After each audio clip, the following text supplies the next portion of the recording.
Hello student, मैं एकता सिंह आप सभी का ज्ञान चैतन्य चैनल में बहुत-बहुत स्वागत करती हूँ। आज के इस टॉपिक में हम राज्य परिभाषा एवं तत्व से रिलेटेड यहाँ पर देखने वाले हैं।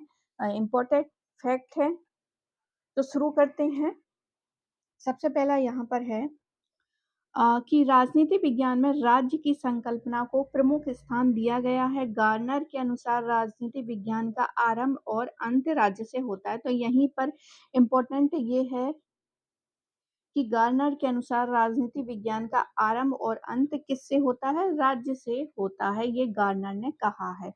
एग्जाम में पूछा हुआ यहाँ से क्वेश्चन है। आगे अरस्तू के, चूंकि अरस्तू ने नगर राज्य और फिर पोलिस राजनीति शब्द का सबसे पहले जो है इस्तेमाल किया था, तो अरस्तू के अनुसार राज्य की जरूरत इसलिए है कि कोई भी मनुष्य अपने आप में पूर्ण नहीं होता है। अरस्तू के अनुसार राज्य की जरूरत इसलिए है कि कोई भी मनुष्य अपने आप में पूर्ण नहीं होता है। तो आप खुद देखिए, अपने आप सोचिए, क्या हम बिना किसी की हेल्प के, बिना किसी से कुछ कहे, क्या हम अपने आप में पूर्ण नहीं? तो ये अरस्तू ने ऐसा कहा था। मनुष्य को अपने विकास, मतलब अगर हम अपना डेवलपमेंट करना चाहते हैं, तो उसके लिए हमें सामाजिक सहयोग एवं प्रयत्न की आवश्यकता पड़ती है। राज्य इसी सहयोग एवं प्रयत्न का प्रकट रूप है। ये किसका कहना था? ये अरस्तू का कहना है, राज्य से रिलेटेड। अब ग्रीक राज्यों से में राज्य के लिए पोलिस, रोमन राज्यों में रेस पब्लिका, मध्य युग में क्रिश्चियन कॉमनवेल्थ शब्द जो है प्रयुक्त हुआ, किंतु इन सब में राज्यत्व का तत्व जो है, अर्थात संप्रभुता की धारणा अनु अनु मतलब वहाँ पे जो है अनुपस्थित थी। मतलब यहाँ पर संप्रभुता की जो अवधारणा है, वो यहाँ पर प्रेजेंट ही नहीं थी। राज्य और स्टेटो शब्द के रूप में मैकाइवली के लेखों में, मैकियावेली जो कि यहाँ पर जो है उन्होंने राज्य एक स्टेटो शब्द के रूप में प्रयोग किया है। किसने? मैकियावेली ने। 16वीं सदी के शुरुआती हिस्से में इटली से नजर आया। 17वीं शताब्दी के दौरान स्टेटस्कुनेस्ट शब्द जो है रेजिएन डी स्टेटो का जर्मन पर्यायवाची बन गया, और कुछ समय बाद जो है, समय बीतते गए, साल बीत गए, स्टैट शब्द ने जस पब्लिकन का अर्थ ले लिया। रैल्फ मिलीबैंड के अनुसार यही वो संस्था है, सरकार, प्रशासन, सेना, पुलिस, न्यायिक शाखा, उपकेंद्रीय सरकार तथा संसदीय सभाएं जो राज्य का निर्माण करती हैं। शासन के रूप में राज्य एक व्यवस्था है। जो भी उससे जुड़ा है उनको राजनीतिक व्यवस्था अथवा राजनीतिक समाज कहा जा सकता है। बोंदा ने राज्य के लिए जो है रिपब्लिकन शब्द का यूज किया है। तो यहाँ पर सबसे इम्पोर्टेंट यहाँ पर क्यों है ये सब चीजें, कि किसने नगर राज्य पोलिस शब्द का यूज किसने किया था? राजनीतिक साइंस, सॉरी, पॉलिटिकल साइंस यानी राजनीति विज्ञान का शब्द किसने इस्तेमाल किया, और रिपब्लिकन किसने इस्तेमाल किया? तो बोंदा हो जाएंगे। तो इसी तरह जो है किसने कौन से शब्द कहे हैं, वो इस सब में आपको इम्पोर्टेंट है, और यहीं से जो है आंसर क्वेश्चन जो है एग्जाम में पूछता है। तो यहाँ पर हम ये बात कर रहे थे कि यहाँ पर जो है बोंदा ने राज्य के लिए जो है रिपब्लिक शब्द का प्रयोग किया है। हॉब्स ने राज्य के स्थान पर कॉमनवेल्थ का शब्द का प्रयोग करके इसमें समाज, राज्य व सरकार तीनों को मिला दिया है। लॉक व रूसो ने राज्य के स्थान पर समुदाय शब्द का प्रयोग किया है। तो याद रखिए, सबसे पहले अगर हम यहाँ पर बात करें तो बोंदा ने जो है रिपब्लिक शब्द का प्रयोग किया है। हॉब्स ने राज्य ना कहकर उसको क्या कहा है? कॉमनवेल्थ कहा है। हॉब्स ने कॉमनवेल्थ, बोंदा ने रिपब्लिक। और वहीं लॉक और रूसो दोनों ने कहा किया है कि राज्य के स्थान पर सिविल सोसाइटी यानी समुदाय शब्द का प्रयोग किया है। वहीं हीगल ने राष्ट्र, नेशन स्टेट्स शब्द का प्रयोग किया है। तो व्यवहारवादी राज्य के स्थान पर और जो व्यवहारवादी है जैसे ईस्टर्न वगैरह, ये सब क्या करते हैं? राजनीतिक व्यवस्था शब्द का प्रयोग करते हैं। तो स्टेट यानी कि राज्य के स्थान पर कई लोगों ने बहुत सारी शब्दावलियाँ दे रखी हैं, जो कि इस प्रकार है। बोंदा ने रिपब्लिक, हॉब्स ने कॉमनवेल्थ, लॉक और रूसो ने समुदाय सिविल सोसाइटी कहा है, हीगल ने नेशन स्टेट कहा है, और जो व्यवहारवादी हैं ईस्टर्न, उन्होंने राजनीतिक व्यवस्था शब्द का प्रयोग किया है। तो ये हो गई कुछ इम्पोर्टेंट बातें। अब यहीं से जो है एक और था, जैसे मैकाइवली ने राज्य को क्या कहा, स्टेटो कहा है, तो राज्य को इंग्लिश में स्टेट ही कहते हैं, तो स्टेटो शब्द मैकाइवली ने कहा है, यहाँ से देख सकते हैं। अब हम देखते हैं आगे राज्य की परिभाषाएं।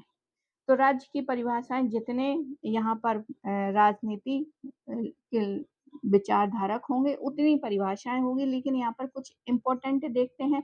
जैसे अरस्तु ने सबसे पहले जो है नगर राज्य राजनीति शब्द इन सब का यूज किया, तो इसको देखते हैं कि इन्होंने राज्य की परिभाषा कैसे दी। तो अरस्तु जो है राज्य परिवारों ग्रामों का एक ऐसा समूह जिसका उद्देश्य पूर्ण और आत्मनिर्भर जीवन की प्राप्ति है। मैकाइवली कहते हैं कि राज्य ऐसी शक्ति है जो मनुष्यों पर सत्ता का प्रयोग करती है। मैक्स वेबर कहते हैं कि राज्य एक ऐसा मानव समुदाय है जो निर्दिष्ट भूभाग में भौतिक बल के विधि सम्मत प्रयोग के एक अधिकार का दावा करता है। सिसरो कहते हैं कि राज्य एक समुदाय को कहते हैं जिसमें ये भावना विद्यमान हो कि सब मनुष्यों को उस समुदाय के लाभों का परस्पर साथ मिलकर उपभोग करना है।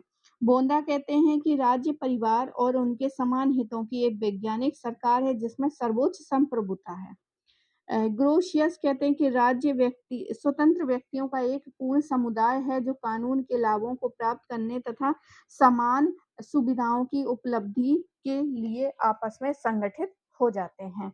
कुछ यहाँ पर इम्पोर्टेंट हैं, उसको भी देखते हैं।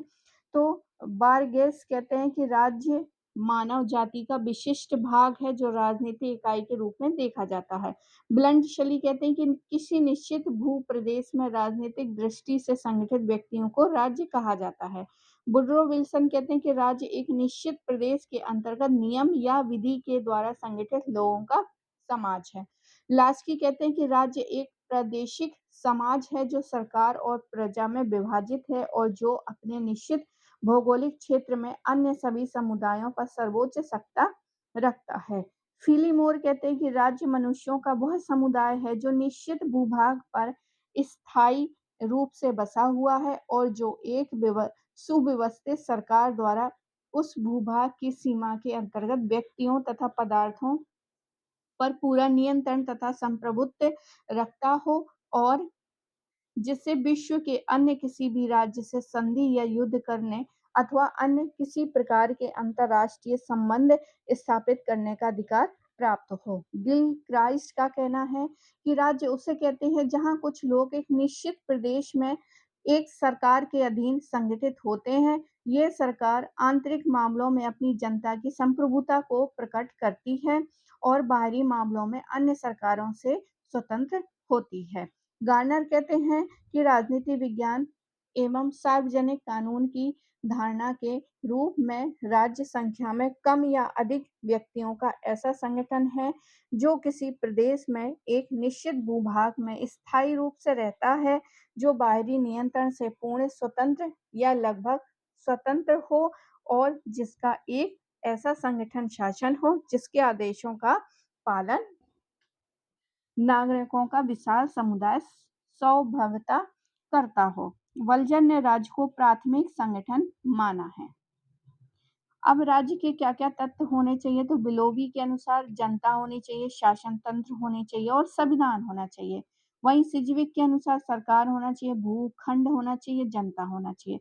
ब्लंट शली के अनुसार भूखंड होना चाहिए, जनता होना चाहिए, एकता यूनिटी होनी चाहिए, संगठन होना चाहिए। गार्नर के अनुसार मानव समुदाय बिल्कुल होना चाहिए, प्रदेश होने चाहिए, संप्रभुता होना चाहिए, राजनीतिक संगठन। गैटल के अनुसार जनता, प्रदेश, सरकार और संप्रभुता। समान रूप से अगर देखें तो सामान्यतः राज्य के निम्न 4 तत्व माने जाते हैं और ये सबसे ज़्यादा इम्पोर्टेंट है, यहाँ से जो है 100% जो है क्वेश्चन बनता है। तो कौन-कौन से होने चाहिए 4 तत्व? सबसे पहले तो जनसंख्या होनी चाहिए, जनसंख्या नहीं होगा तो मतलब लोग नहीं होंगे, लोगों का समुदाय यहाँ पर नहीं होगा, बहुत सारे लोग, तो यहाँ पर क्या हो जाएगा, किस पे हम शासन करेंगे, किसकी व्यवस्था करेंगे? तो जनसंख्या होना चाहिए। अब जनसंख्या को रहने के लिए कोई जगह तो होनी चाहिए, हवा में थोड़ी रहेंगे जनसंख्या, तो एक भूभाग होना चाहिए जिस पे एक पर्टिकुलर जनसंख्या हो। तो जनसंख्या हो गया, भूभाग हो गया, अब उस भूभाग पे जो जनता है उसको चलाने के लिए एक सरकार भी होनी चाहिए ताकि वो लोग जो हैं बँटे अलग-थलग ना हों। और फिर संप्रभुता होनी चाहिए। संप्रभुता किस प्रकार की? आंतरिक और बाह्य, इस दोनों में आ जाएगी। आगे अब हम एक-एक देखते हैं, तो सबसे पहले है जनसंख्या। बिल्कुल क्रम से याद करना है क्योंकि कभी 1, 2, 3 ऐसे भी आड़े-टेढ़े दे देंगे तो हमको एक क्रम में भी लगाना पड़ जाता है। आगे देखते हैं, जब तक लोग एक साथ मिलकर नहीं रहते तब तक राज्य नहीं बन सकता। ये बिल्कुल सही बात है। राज्य में बहुत सारे मनुष्य जो हैं एकता के सूत्र में बंधे रहते हैं। अतः जनसंख्या राज्य का आवश्यक तत्व है। आगे है राज्य में कितनी संख्या होनी चाहिए ये निश्चित नहीं है। अब जैसे हम देखते हैं पूरे वर्ल्ड में देखते हैं तो कभी जैसे इंडिया की जनसंख्या जो है ज़्यादा है और वहीं देखें इंग्लैंड की जनसंख्या जो है बहुत कम है। लेकिन ऐसा तो नहीं है कि एक पर्टिकुलर नहीं 10 लाख ही होनी चाहिए तभी हम एक स्टेट या फिर हम एक राज्य घोषित करेंगे या एक कंट्री घोषित करेंगे, तो ऐसा कुछ नहीं है। एक कोई निश्चित नहीं किया गया है लेकिन प्लेटो के अनुसार राज्य की जनसंख्या जो है 5040 होनी चाहिए और रूसो के अनुसार यह जो है 10,000 होनी चाहिए और किसी ने नहीं कहा कि कितनी होनी चाहिए, लेकिन प्लेटो और रूसो ने ऐसा कहा है। आगे है गार्नर के अनुसार जनसंख्या राज्य के संगठन के निर्वाह के लिए संख्या में पर्याप्त होनी चाहिए तथा वह उससे अधिक नहीं होनी चाहिए, जितने के लिए भूखंड तथा राज्य के साधन पर्याप्त हों। तो ये गार्नर कहते हैं कि जनसंख्या इतनी भी नहीं होनी चाहिए कि भूभाग ही छोटा पड़ जाए और जो है खाने-पीने के लाले पड़ जाएँ, तो ये गार्नर कहता है। सोल टाउ के अनुसार जनता की संख्या का संबंध प्रयोग की वस्तुओं की उपलब्धता, वांछित जीवन स्तर और सुरक्षा एवं उत्पादन की आवश्यकता से होना चाहिए। डिग्री मानते हैं कि राज्य की जनसंख्या उतनी ही होनी चाहिए कि शासक और शासितों का भेद स्पष्ट हो सके। अरस्तू का मानना है कि नागरिकों की चारित्रिक श्रेष्ठता ही एक श्रेष्ठ राज्य का आधार बन सकती है। तो ये थी जनसंख्या की कुछ इम्पोर्टेंट कि जनसंख्या क्यों होनी चाहिए, कितनी होनी चाहिए, किसने क्या कहा है जनसंख्या के बारे में। अब हम देखते हैं यहाँ पर भूभाग के बारे में, तो भूभाग कैसा है, कैसा होना चाहिए, ये सब देखते हैं। तो राज्य के अस्तित्व के लिए ये आवश्यक है कि उसकी जनसंख्या निश्चित भूभाग में बसी हो, जहाँ उसकी सत्ता निर्विवाद हो। राज्य के लिए उपेक्षित भूभाग का आकार निश्चित नहीं है, मतलब ऐसा नहीं है कि बहुत छोटा-सा है, जैसे भूटान जैसे छोटे से देश हैं, तो ये बहुत छोटे से हैं, आकार में बहुत छोटे हैं, तो ऐसा भी नहीं है। यह भूभाग मतलब वहाँ पे जितनी जनसंख्या है उसके लिए पर्याप्त हो, बस इतनी ही आवश्यक होनी चाहिए और जिस पर राज्य की जनसंख्या वित्तीय दृष्टि से आत्मनिर्भर जीवन जी सके। आगे है लियोन डिगवट सिले और हाल, ये 4 जो हैं आदि ने निश्चित प्रदेश को राज्य के तत्व के रूप में स्वीकार नहीं किया है। तो कुछ ऐसे भी राजनीतिज्ञ हैं जो ये नहीं मानते कि भूभाग होना चाहिए। वो ये मतलब आवश्यक आवश्यक तत्व नहीं माना, होना चाहिए ठीक है, लेकिन आवश्यक तत्व नहीं माना, किनने नहीं माना? लियोन डिगवट 3 है यहाँ पर, लियोन डिगविट, सीले और हॉल। आगे हाल महोदय ने कोई कारण नहीं कि भावनात्मक रूप से एक घूमने वाला कबीला या समाज अपने आप को नियमबद्ध या किसी निश्चित जाति के अंतर्गत ना माने, जैसा कि राज्य में होता है। तो अब यहाँ पर हाल महोदय कहते हैं कि ज़रूरी नहीं है जो एक जगह पर रहते हों उस पर्टिकुलर भूभाग पर उनके लिए वो भूभाग होना चाहिए। कुछ ऐसे लोग हैं जैसे बंजारा हो गए और एक जगह से कबीला प्राचीन समय में होता था, तो उसी के आधार पर हाल महोदय ने इसको नकारा कि नहीं, भूभाग होना आवश्यक तत्व नहीं है। गार्नर कहते हैं कि ऐसी यायावर अवस्था के लोग राज्य निर्माण की प्रक्रिया में हो सकते हैं, किंतु तब तक राज्य नहीं होते जब तक कि स्थायी रूप से निश्चित भूखंड पर बस नहीं जाते। ब्लंट शली कहते हैं, जैसे राज्य का व्यक्तित्व आधार जनता है, उसी प्रकार उसका भौतिक आधार प्रदेश है। जनता उस समय तक जनता उस समय तक राज्य का रूप धारण नहीं कर सकती जब तक उसका कोई निश्चित प्रदेश न हो। आगे मैक्स वेबर ने निश्चित प्रदेश को राज्य का सबसे प्रमुख तत्व माना है।